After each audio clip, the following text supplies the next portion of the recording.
ఓం శ్రీ గురుభ్యో నమ. ఓం శ్రీమాత్రే నమ. నవంబర్ 10వ తారీఖు నుండి 23వ తారీఖు రాత్రి 8:06 వరకు కూడా బుధగ్రహము వృశ్చిక రాశిలో వక్రస్థితిలో ఉంటాడు. ఈ వక్రస్థితిలో ఉన్న బుధగ్రహం వల్ల ద్వాదశ రాశుల వాళ్ళకి కొంతమందికి సుఫలితాలు, కొంతమందికి మిశ్రమైన ఫలితాలు, కొంతమందికి అశుభ ఫలితాలు జరిగే అవకాశం అనేది ఖచ్చితంగా ఉంటుంది. సాధారణంగా ఇవన్నీ కూడా గోచారీత్యా చెప్పబడే ఫలితాలు, జన్మ జాతకాన్ని అనగా బర్త్ చార్ట్ని అనుసరించే ఫలితాలు అనేవి కావు. వాళ్ళ రాశి దగ్గర నుంచి ఎవరైతే రాశి ఫలితాలు చూస్తుంటారో వాళ్ళ రాశి దగ్గర నుంచి ద్వితీయ, చతుర్థ, షష్టమ లాభస్థానంలో బుధుడు ఉంటే సుఫలితాన్ని ఇస్తాడు. అంటే వాళ్ళ రాశి దగ్గర నుంచి మనం చూడాలి గోచారీత్యా. 2వ స్థానము, 4వ స్థానము, 6వ స్థానం, 11వ స్థానంలో బుధుడు ఉంటే మనకు మంచి సుఫలితాలు ఇచ్చే అవకాశం అనేది ఖచ్చితంగా ఉంటుంది. ప్రధానంగా ఇది సౌమ్యగ్రహం అంటారు. బుధుడు గణిత శాస్త్రానికి, వ్యాపారానికి, శిల్పకళలకి, అంటే వృత్తి వ్యాపార రంగాల్లో వాళ్ళందరికీ కూడా బుధగ్రహం అనేది అనుకూలంగా ఉండాలని శాస్త్రం చెప్పబడింది. ఎందుకంటే బుధుడు యొక్క మనం కారకత్వాలను కూడా మనం పరిశీలన చేస్తే వ్యాపారం ఒకటి, అలానే గ్రంథ రచనలు, బిజినెస్ పరంగా ఎలా డెవలప్మెంట్ చెందాలి. బుధుడు బుద్ధి కారకుడు అంటాడు. అందువల్లే బుధారిష్టేతు సంప్రాప్తే బుధ పూజాంచకారయేత్ బుధ ధ్యానం ప్రవక్ష్యామి బుద్ధి పీడోపశాంతే అంటారు. అంటే బ్రెయిన్ మెచ్యూరిటీ లెవెల్స్ పెరగటం ఒకటి, అలానే వ్యాపార రంగంలో కానీ, అంటే చిరు వ్యాపారం అనుకోవచ్చు, పెద్ద వ్యాపారాలు అనుకోవచ్చు, మధ్య రకమైన వ్యాపారాలు, అలానే కామర్స్ సబ్జెక్టు, అలానే గణిత శాస్త్రానికి సంబంధించిన విషయాలు, వివేకము, ఆలోచన, బుద్ధి, సమయస్ఫూర్తి, లౌకికము, ఇలాంటివన్నీ కూడా ఏర్పడేది ఏంటంటే బుధుడితోనే ఏర్పడతాయి. అంటే బుధుడి యొక్క కారకత్వాల్లో ఇలాంటివన్నీ కూడా మనకి ఉన్నాయి. అందువల్ల బుధుడు ఎలా ఉండబోతున్నాడు ద్వాదశ రాశుల యొక్క ఫలితాల్లో బుధుడు ఏదైతే నవంబర్ 10వ తారీఖు నుంచి 23వ తారీఖు వరకు రమారమి 13 రోజుల పాటు బుధగ్రహం అనేది ఏ విధంగా ఉందో మనం తెలుసుకొని మనం ఎలాంటి నిర్ణయాలు తీసుకోవాలి. వ్యాపార పరంగా అనుకోవచ్చు, అలానే చిరు వ్యాపారం అనుకోవచ్చు, పెద్ద పారిశ్రామికవేత్తలు అనుకోవచ్చు, అలానే మ్యాథ్స్ లెక్చరర్సు, కామర్సు, అలానే మన షేర్ మార్కెట్లు కానీ, బిజినెస్ పరంగా ఉండే డెవలప్మెంటు, ఫైనాన్షియల్ పరంగా ఉండే డెవలప్మెంటు, సమయస్ఫూర్తి, సరైన ప్రణాళికతోటి మనం ఏ విధంగా నడవబోతున్నాము, ఇలాంటివన్నీ కూడా మనకి అంటే ఒక లైఫ్లో మనం ప్రణాళికాబద్ధంగా వెళ్ళాలి, కొన్ని చూస్ చేసుకోవాలి. డెవలప్మెంట్ అనేది చాలా ఇంపార్టెంట్ కాబట్టి ఇవన్నీ కూడా ఒక వివేకంతో, అంటే సమయస్ఫూర్తి, అంటే మనం ఎంత కృషి చేసినా ఆవగిందంత అదృష్టం ఉండాలంటారు. అంటే ఆ సమయంలో చేసుకున్న నిర్ణయాలు కానీ, ఆ సమయంలో తీసుకుపోయే నిర్ణయాలు కానీ విశేషంగా మనకు లాభించే అవకాశాలు ఉండాలి. లాభం కలగాలి. అంటే లాభం కలగటం ఒకటి, ఏదైతే నేను ఇందా చెప్పినట్టుగా మెచ్యూరిటీ వాల్యూస్ కూడా బాగా పెరగాలి. చాలామంది కూడా మెచ్యూరిటీ వాల్యూస్ పెరగవు. ఆ పెరగకపోవటానికి కారణం ఏంటంటే బుధుడు.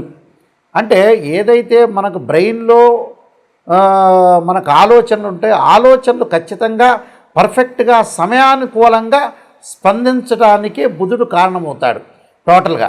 అందువల్ల బుధుడు ఏదైతే వ్యాపారంగా కానీ, డబ్బులు కానీ, ఫైనాన్షియల్ పరంగా కానీ, ఇలాంటి వాటిల్లో అన్నింటిలో కూడా బుధుడు కారణభూతుడు అవుతాడు. కాబట్టి బుధగ్రహం అనేది ద్వాదశ రాశుల వాళ్ళందరికీ కూడా ఏ విధంగా ఉందో మనం ఒక్కసారి తెలుసుకుందాం. కుంభరాశి వాళ్ళకు ప్రధానంగా బుధుడు వక్రస్థితిలో ఉంటే ఎలాంటి ఫలితాలు జరుగుతాయో ఒకసారి తెలుసుకుందాం. కుంభరాశి వాళ్ళకి పంచమాధిపతి, అష్టమాధిపతి అయిన బుధుడు దశమ స్థానంలో ఉంటాడు. దశమ స్థానంలో ఉంటే ఏం చెప్పబోతుంది? జ్యోతిష్శాస్త్రం ఏం చెప్పబోతుందంటే దేహ ఆలస్యం, యశోహాని, స్వకర్మ పరపీడనం అన్నది. అంటే ఆలోచన భోజనం పెత్తం అని చెప్పేవాడు. ఎందుకంటే నిరుత్సాహము, అపకీర్తి అన్నారు. అలానే పరోపకారం చేయటం వల్ల పనులకు చేయటము, పరులందరికీ కూడా మనం అపకారం చేయటము, మలిన పదార్థాలు భుజించుట, పైత్యవృద్ధి కలిగే అవకాశాలు ఎక్కువ ఉంటాయి. అంటే ఇలాంటివన్నీ కూడా కలగకుండా చూసుకోండి అని శాస్త్రం చెప్పబడింది. అంటే మీరు తెలిసి తెలియని పనులన్నీ కూడా చేయటం, ఇతరుల చేత నిందలు పట్టడం, కీర్తి ప్రతిష్టలకి హాని జరగటం, సుఖ సౌఖ్యాలు తగ్గటం, సమయస్ఫూర్తి లేకపోవటం, పనులలో ఆలస్యం జరగటం, కుటుంబంలో కలహాలు ఉండటం, అలానే సంతానపరంగా ఇబ్బందులు లేకుండా నిరాశ, నిస్పృహ, అనవసరమైన ధన వ్యయం కలగటం. అంటే ధనాన్ని కొంత పొదుపుగా పాటించండి. కార్య ఆటంకాలు జరగకుండా చూసుకోండి. కార్య ఆటంకాలు జరగకుండా చాలా జాగ్రత్తగా చూసుకుంటే మీకు మంచి ఫలితాలు వచ్చే అవకాశం ఉంటుంది. కొన్ని నేను రెమెడీస్ చెప్పబోతున్నా, ఆ రెమెడీస్ మీరు పాటించండి, మీకు మంచి సుఫలితాలు జరిగే అవకాశం ఖచ్చితంగా ఉంటుంది. ముఖ్యంగా ప్రధానంగా ఈ రాశి వాళ్ళందరూ కూడా బుధగ్రహం యొక్క మనకి అనుకూలత అనేది చాలా ముఖ్యం. అంటే బుధుడు బాగుంటే మనం అన్ని రంగాల్లో అభివృద్ధి చెందే అవకాశాలు ఎక్కువగా ఉంటాయి. అన్ని రంగాల్లో అభివృద్ధి చెందాలంటే బుధగ్రహానికి కొన్ని మరింత ఎక్కువ ఫలితాలు రావాలన్నా, బుధుడు బాగుండాలన్నా కూడా కొన్ని ప్రత్యేకంగా రెమెడీస్ అనేవి మనకు వేదంలో చెప్పబడ్డాయి. ఆ వేదంలో చెప్పబడే రెమెడీస్లో ముఖ్యంగా మనకి వ్యాపార రంగంలో ఆర్థిక పరంగా కొన్ని సమస్యలు వస్తున్నాయంటే ఖచ్చితంగా బుధుడికి అధిదేవత, ప్రత్యదేవత, అధిష్టాన దేవత, అంతరిక్ష దేవతలు ఉంటాయి. ప్రతి గ్రహానికి అధిదేవత ఉంటుంది, ప్రత్యదేవత ఉంటుంది, అధిష్టాన దేవతలు ఉంటాయి, అంతరిక్ష దేవతలు కూడా ఉంటాయి. అయితే బుధుడికి మనం ప్రత్యేకంగా రెమెడీస్లో ముఖ్యంగా వ్యాపార పరంగా కానీ ధనపరంగా కానీ అభివృద్ధి చెందాలి అంటే ఖచ్చితంగా విష్ణు సహస్రనామం పాలన చేయాలి. ఓం నమో నారాయణాయ నమః అనే అష్టాక్షరి మంత్రాన్ని కూడా చదువుకోవాలి. అంటే విష్ణుమూర్తి యొక్క ఆరాధన చేయటం చాలా మంచిది. అలానే బుధవారం రోజున ప్రత్యేకంగా నవగ్రహాల యొక్క ప్రదర్శన చేయటం, బుధుడికి ప్రీతికరమైన పెసలు దానం చేయటం, అలానే ఏదైనా సరే పెసరపప్పుతో చేసిన వంటకాన్ని ఏదైనా మనకు దగ్గరలో ఉన్న దేవాలయంలోకి ఇచ్చి ప్రధాన అర్చకులకి ఇచ్చిన తర్వాత భక్తులందరికీ కూడా వితరణ చేయాలి. అంటే ఏదైనా సరే ఒక పెసరపప్పుతో చేసిన వంటకం, అలాంటి వంటకాన్ని మనం చూసుకొని చక్కగా భక్తులందరికీ కూడా దేవుడి యొక్క నైవేద్యం పెట్టి అందరికి కూడా వితరణ చేయటం ఒకటి. బుధవారం రోజున ముఖ్యంగా పెసలు దానం చేయాలి. పెసలు, ఆకుపచ్చని వస్త్రము, ఆకుపచ్చని పూలు, అంటే గ్రీన్ కలర్లో ఏదైతే ఉంటుందో అవి దానం చేయటం చాలా మంచిది. చేయటం వల్ల బుధుడి యొక్క దోషం పోయే అవకాశం అనేది ఖచ్చితంగా ఉంటుంది. అలానే మనకి బుధుడికి సంబంధించిన కొన్ని నక్షత్రాలు ఉంటాయి. ఆ నక్షత్రాల్లో కూడా మనం దానం చేయొచ్చు.